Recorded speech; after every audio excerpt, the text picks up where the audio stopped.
The meeting of the Council of State was attended by some of the past heads of state and former chief justices of the Federation. State governors were also in attendance. The Council reviewed the issues of discriminatory practices in some states, condemned it in strong terms, and directed the committee headed by Governor Babangida Aliyu of Niger State to represent its reports with preferred solutions. The Council also mandated the committee to go back and beef up and then rejig its report and come back with solutions that could even be presented to the National Assembly in the case, in some of the incidents that may require legislation, so that we can come up with legislation that will unite Nigeria and stop all the discriminatory practices.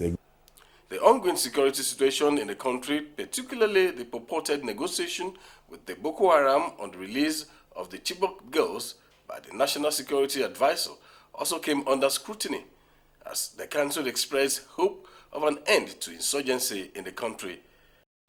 A high-level contact with the Republic of Chad was made, and that some persons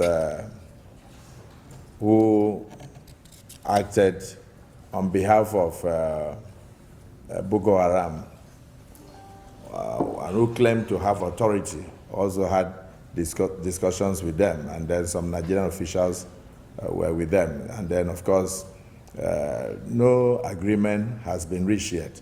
It's just that the press may probably misunderstood what was reported. The discussions are ongoing. What came out from the National Security Advisor's briefing was the fact that the president will do everything possible to ensure the release of those young girls and to ensure the protection of lives and properties. And that will include dialogue where you can have the people to dialogue with, because you cannot dialogue with people who are faceless.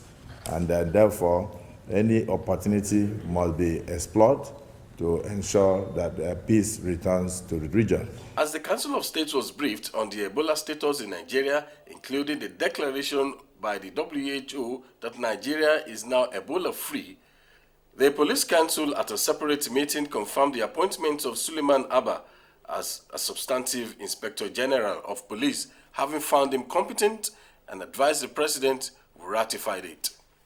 People express confidence that under the leadership of the new Inspector General of Police that the police will go through radical reform and will become a far more competent police force that Nigerians can trust and respect.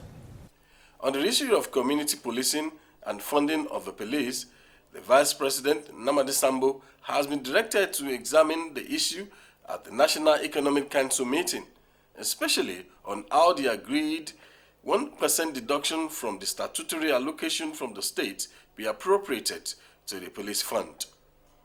It was decided that state assemblies need to pass a resolution authorizing the use of the deduction of the funds from the Federation account, and also the ESCO of every state must grant approval for such deductions to be made. Once that is done, every state in the Federation will contribute 1% of their statutory allocations monthly towards a fund which will fund the Nigeria Police.